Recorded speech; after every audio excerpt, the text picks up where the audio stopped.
Hello kids, how are you? We are meeting again. I hope we are all doing well. So kids, do you know we are going to start environmental science class and the unit number 1, that is family and neighborhood. Chapter number 1, changes in families. So kids, are you ready? So let's revise. Imagine you and your family is getting transferred from one city to another. Write 8-10 lines. What changes will you have to face for this? So kids, now let's begin. Most of us live in a family. Some of us live with our parents and siblings. Such families are called nuclear families. Some of us live with our parents, siblings, grandparents, uncles, aunts and cousins. Such families are called joint families. Our grandparents, uncles, aunts and cousins are called members of our extended family. Here you can see a nuclear family and a joint family. Our extended family members might be living in the same house or in a different house in the same city. They might be living in a different city or even in a different country. Sometimes members of a family move to a different place. This movement of people from one place to another is called migration. People who migrate from one place to another are called migrants. When they arrive in a new country, they are called immigrants in that country. Suppose Rahul is moving from India to live in Japan permanently. He will be called an immigrant while an immigrant in Japan. Now we have a fascinating fact. Some people move to another country permanently. This process is called immigration. And the people who move there are called immigrants. Now let's understand reasons for migration. People move from one place to another due to various reasons. Let us learn about some of them. Here you can see some reasons. Some people migrate to different places in search of better jobs. Due to poverty and scarcity of jobs in villages, many people move to bigger cities to find jobs. They often leave their families behind. Some people move to different places to get better education. Our villages and small cities do not have facilities for higher studies. So people living in such places move to bigger cities or even different countries to pursue higher education. Here you can see a soldier and a student. Sometimes people move to another place after their marriage.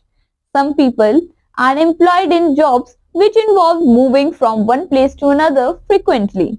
Such a move is called transfer and the jobs are called transferable jobs. People in police and army have such jobs. You can see a married couple. Now kids, we have a fascinating fact again.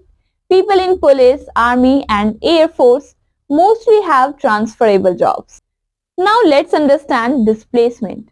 Sometimes people are forced to shift to another place. Such a move is called displacement. Some reasons for displacement of people are as follows. People are displaced from their homes due to natural calamities like floods, tsunamis, earthquakes, droughts and famines. People often leave their home and belongings behind. The government then helps them by providing them temporary shelters and provisions. Here you can see people suffering from a flood. Let's do an activity. Find out about these natural calamities from the internet and write about them here. Here you can see the different calamities of the earth and write down some points about them. Many people are displaced when government acquires their land for buildings, roads, bridges, flyover and other structures.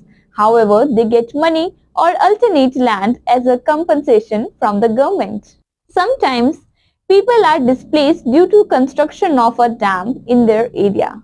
Whenever a dam is built, the whole area around it gets submerged in water. People living there are forced to move to another place.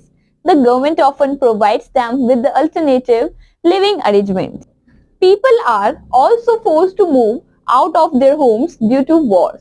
When partition of India and Pakistan took place in 1947, a number of people from both the countries were displaced. Now kids, let's find out name of some wars in history because of which people had to migrate.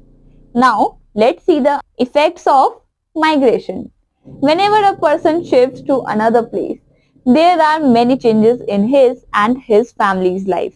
Shifting to a new place brings more opportunities of getting good education and jobs. The economic condition of the family improves as a result. People get to meet new people and see different places. They also experience different cultures and traditions. However, when people migrate to different places, they face some problems too. They have to leave behind their homes, their friends, and sometimes families also. They have to adjust to the climate, food, and environment of new place. Many times people living happily in joint family are forced to live alone in faraway places. Now, changes in family situations. In older times, people mostly live in joint families under one roof. Men went out to work in fields and were busy in other occupations. Women used to cook, clean and look after the children. They were not allowed to get education or go out to work.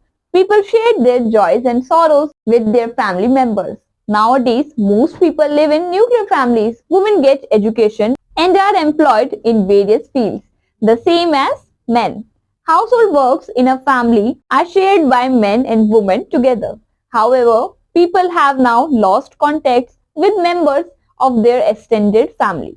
They only meet them on special occasions. They often miss their support and companionship. Sometimes children have to grow up without the love and care of their grandparents.